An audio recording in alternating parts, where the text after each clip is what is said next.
Hey everybody, social media. I'm here today with my good friend Vic Gil. I am trying to get back to relaunching my entrepreneurship success tip series.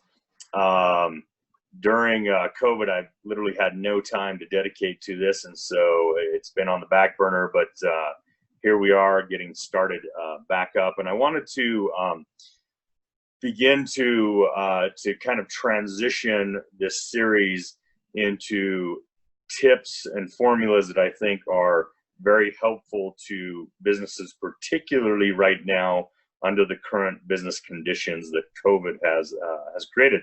So I brought my friend Vic Gil here onto this episode.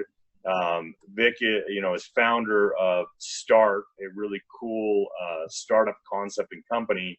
I'll let Vic do a little bit of intro for himself. Tell us a little bit about your background, Vic, and a little bit about your current venture. Yeah. So by way of background,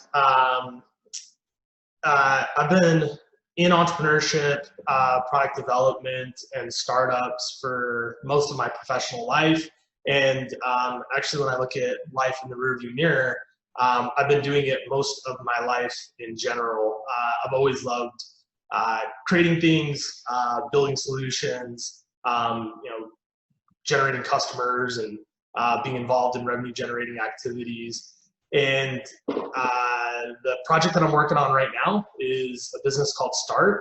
And what we're all about is building communities for entrepreneurs, creatives, and artists. And the thinking behind it is if you can create a creatively dense and rich environment that has plenty of nutrients in the soil and the surrounding environment, people that may not have otherwise tried out entrepreneurship or pursued it may try it out if you provide a value proposition that everyone needs. So the value prop that we provide is housing, and we create an environment that's really focused on like, hey, if you want to come and live with us, you can try out being an entrepreneur, you can try out starting a business, you can meet other founders, co-founders, developers, people trying to grow a business, and all the while, we're going to provide you a wonderful, affordable housing solution that's communal and a lot of fun. So we're right now targeting our first property here in Salt Lake City, and we're pretty far along in that development. Hopefully in the next few months, we have some pretty cool announcements around what's going on and when we're opening it up to kind of give a little bit more detailed picture of what it would look like. So we're talking about a few hundred people, so a large scale multi-unit development, living together, and then the key amenity is actually creative space, workspace, and we want all kinds of creatives, artists, entrepreneurs, and the like. So I've been in that business. I'm also an adjunct professor at the University of Utah. I teach in entrepreneurship and marketing, and I've done lots and lots of enterprise software startups. I started my career in the Bay Area after finishing up grad school at the University of Utah. So that's a little bit about me. Very cool, Vic. Thank you for the intro. And man, your project is so awesome and creative. I wish I were younger and single. It'd be really rad to just go and have, be surrounded 24/7 by the creative influences of entrepreneurs and artists and, creative minds, that you're living in the same spaces. You have workspaces where you're collaborating and, creating projects and stuff together and working on your startups. I congratulate you for a really great idea and wish you the best of success with that. So I know you have a really rich history of experience in branding and marketing, and that's kind of the topic that I wanted to discuss today. Starting up a business right now during COVID, there's a whole new set of conditions, right? There's so many new variables and uncertainties, and it's completely turned, our society on its head and business on its head. What used to work maybe in branding and marketing doesn't necessarily work now. So what are your top maybe 3 or 4 tips you would give to an entrepreneur, to a startup, that's starting out right now, that you think are very applicable to the current times? That's a really great question, particularly because of the new circumstances that we're all dealing with our lives and our businesses as well. So I think the first thing that's really, really vitally important is when you're in startups, right? Like there's this category, like we're in business, and business is a very broad category. And understanding like the nature of a startup versus a large enterprise is fundamentally different. And I think a lot of entrepreneurs, particularly folks in the start community that I talk to and we've been helping out, sometimes it's easy to conflate the needs of a startup with what people see large companies doing and how they see them operating. And what I mean by that is when you have lots and lots of employees and you already have an established brand or a product, the problems that you're dealing with are fundamentally different. So for instance, like your brand and your marketing and your product, when you have big groups working on those specific sections of your business, the hard thing to do is keep the right hand understanding what the left hand's doing. That is a fundamentally different problem than what startups face. What startups face is like, there's like 3 people or 5 people or 1 person, and they're doing all of the above. And the reason that it's so important to like understand and acknowledge that is don't think of yourself as a large enterprise where you have different departments, because you don't. There's like 2 people, they're doing everything. So branding, product, finance, marketing, operations, all end up being so much more intermingled at a startup than they are at a company of a larger size. So when you focus on any one discipline, you really got to be thinking about how is this going to affect the other parts of my business, because I'm controlling all of them. And really what that ends up boiling down to is like prioritizing. So the one thing that I would say is when you think about all of the different disciplines of your business, to me, there's 2 things that you should focus on, or that I've found focusing on really helps. One is know your customer and your market and their problem better than anyone else on planet Earth, or attempt to do that. And that sounds like it's maybe a little bit different than branding, but what it does is when you understand what your business, the problem that you're trying to solve, who else is out there trying to solve it, and then you come up with this kind of term of art that we call the position. You're like, well, here's my position on this idea. So for instance, earlier mentioned kind of like STRT's innovative idea. The truth of the matter is I wanted the exact same thing you wanted when I was in my 20s. What I did was I moved to San Francisco. And it was that, right? Like it was this creatively dense environment. There was lots of other entrepreneurs. There's lots of other people. And what I found was actually like a lot of my students, my high performing students, were moving to the Bay Area, New York, maybe Austin or Boston. But I had lots of other students, even high performers, that just couldn't move.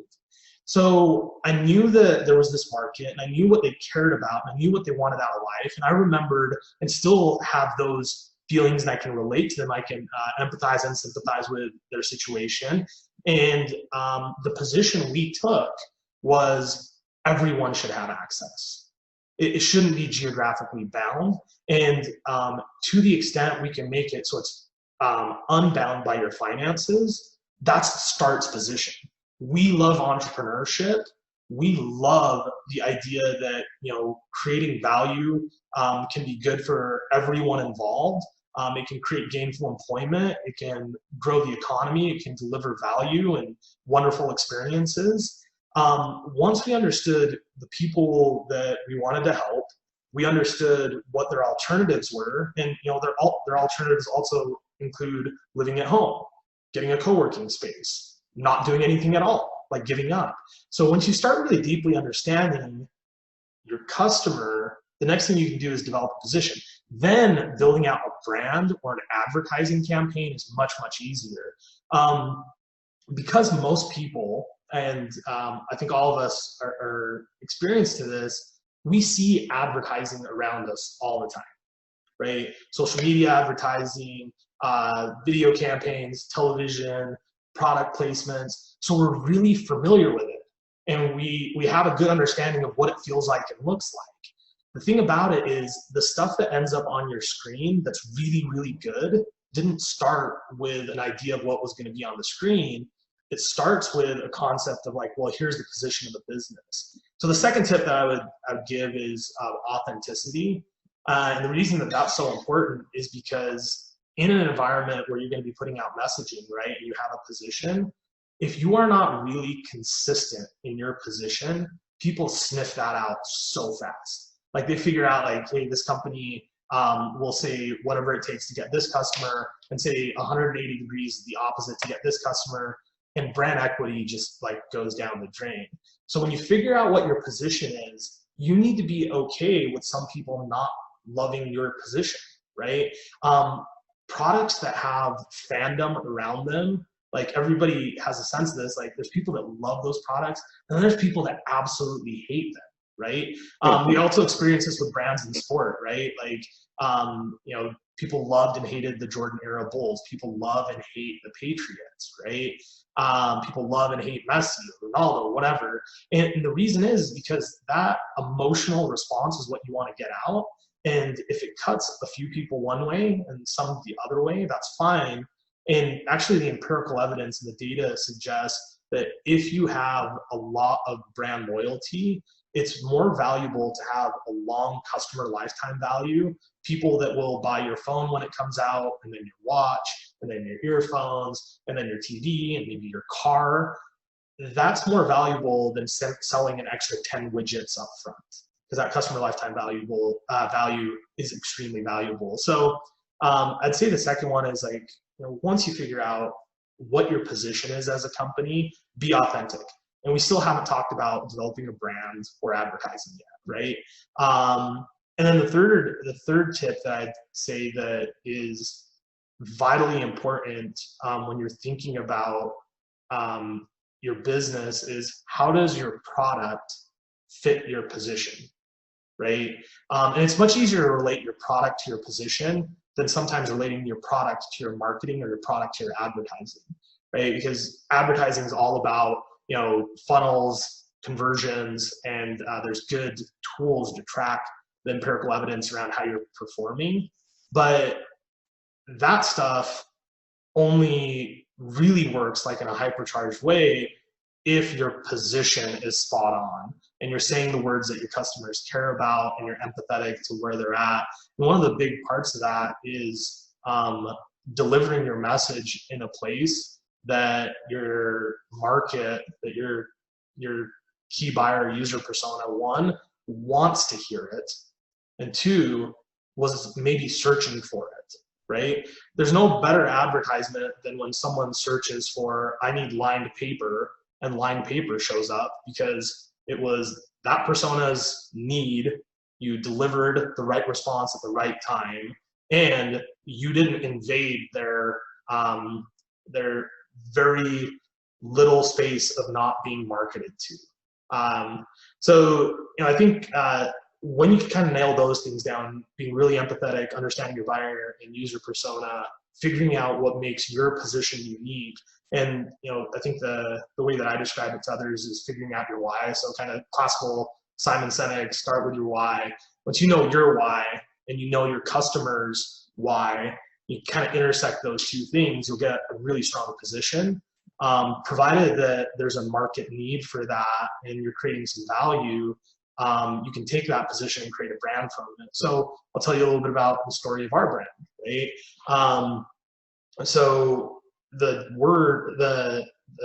brand mark that we actually have is STRT, right? And the idea is that it's the word start. And once you kind of understand our position, once you heard that whole entire story about what we care about, what we're excited about, it's like, oh, I get it. Like startups and like starting a company. I'm like, yeah, that makes sense. And the thing about it is, like, it may not have even taken that much thought to arrive at this brand, but having put the thought in also gives us greater conviction and passion about the brand. Like, I love saying my brand, right? I'm never ashamed about it. I'm amped about it. And I think sometimes that gets communicated when, you know, people involved in my company, myself, people affiliated or partner, like when they say it, they're like, there's a little bit of a contagious enthusiasm because they're like, oh yeah, the get it is there. A really good example of what you don't want to do. Which isn't to say this company's not great or hasn't done wildly successful, because they have. But just from like a pure academic branding and positioning standpoint, you don't want to conflate your product with your company. So that's my third tip. If you name your company Dollar Shave Club, you kind of got to be in a corner in terms of what other services and products can you provide. And that's a really good example. And this company's been wildly successful. So Dollar Shave Club employees and gainful employees, lots of people. They've made their investors a good amount of money. And by any metric, you'd say they're a successful company. But their brand did limit them to some extent. And what I mean by that is, let's just break down those words. Dollar, you know it's cheap. Shave, shaving products. Club, it's a subscription service. Dollar Shave Club should be selling feminine hygiene products, right?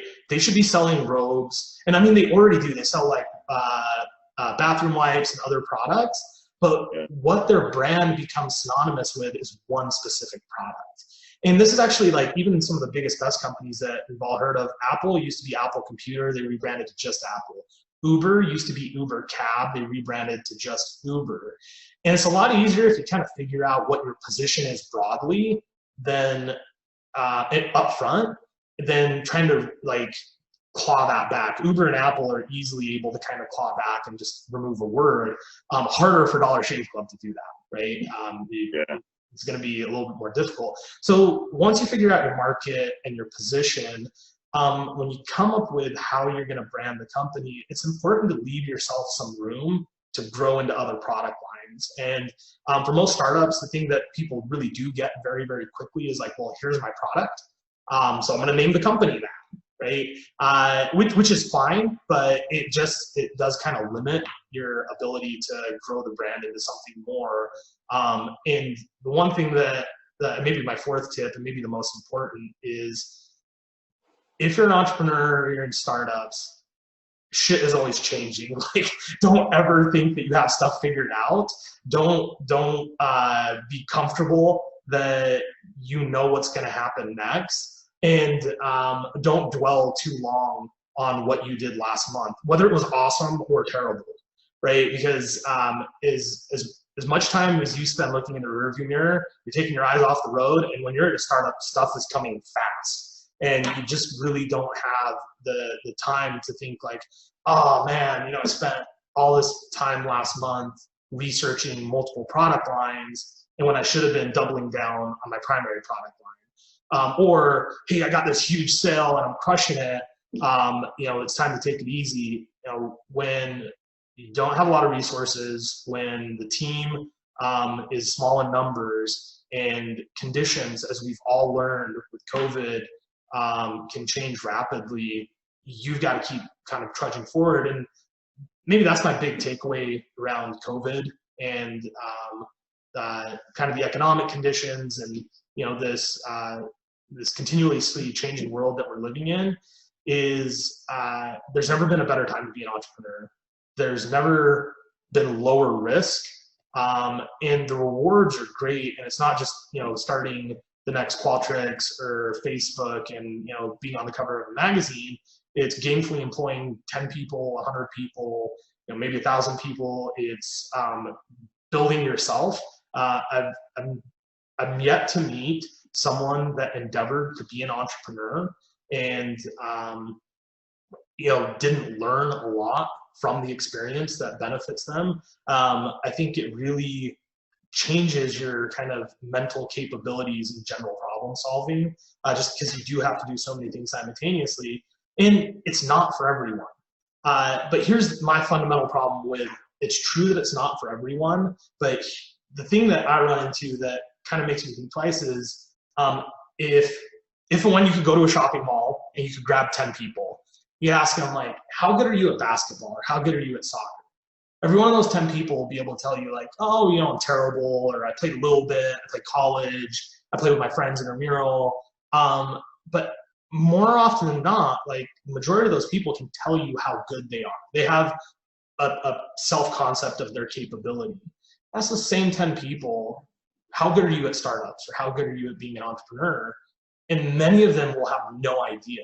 And the problem with that is there's probably lots and lots of phenomenally talented human beings that just are never exposed to this, never try it out. And because of that, they maybe never create the next massively valuable idea to themselves and to society. And when you think about the world we live in right now, so much of everything, like the communication tools that we use, everything from the moment you wake up is the products that are around you kind of facilitate your lifestyle, which means 30 years from now or 50 years from now, the products that people are thinking about and creating right now, or even 10 years from now, are going to be what's the most influential part of your lifestyle and your human experience. Which also means that if people aren't thinking about creating new stuff and building new stuff, and there's a majority of people that don't ever even consider doing it, that's a big problem. So try it out, right? Like if you need help, Earl's one of the most generous people with his time. Reach out to him, say like, hey, yo, like I need some help, I'm trying this out. I'm happy to help. There's so many people that want to see other people succeed as entrepreneurs. That there's a community out there for you. And I would just encourage you to try it out. Like just give it a try. And if you suck at it, that's cool, because at least you'll like have that experience under your belt. And if you're great at it, awesome, because you're going to create a ton of value and gainful employment for lots of people, which is a good thing. Yeah, man. Thank you, Vic. So many great sound bites here. You know, so many great pieces of advice, just one after another. You know, I think for me, the big takeaway really is you talked about this intersection of your why and your client or your customer's why, right? And I think that's what so many startups and entrepreneurs don't get right. They don't understand. They don't take the time to truly understand what is their customer's need, what is their desire, and how does that fit with, you know, what they're trying to do. So many, you know, have amazing ideas, but don't necessarily understand if it's really a consumable idea or why it's consumable. And, you know, understanding that is really pivotal to creating success within the organization. So thanks for that tip. Thanks for, you know, all the tips that you gave today. This has been a lot of fun. You know, thanks for the time, and, you know, we're signing off, but, hopefully this is useful to everybody and that you, have a good time, you know, listening to Vic's amazing advice, and, good luck, everybody. Stay safe. We'll see you next time. Thank you for your time.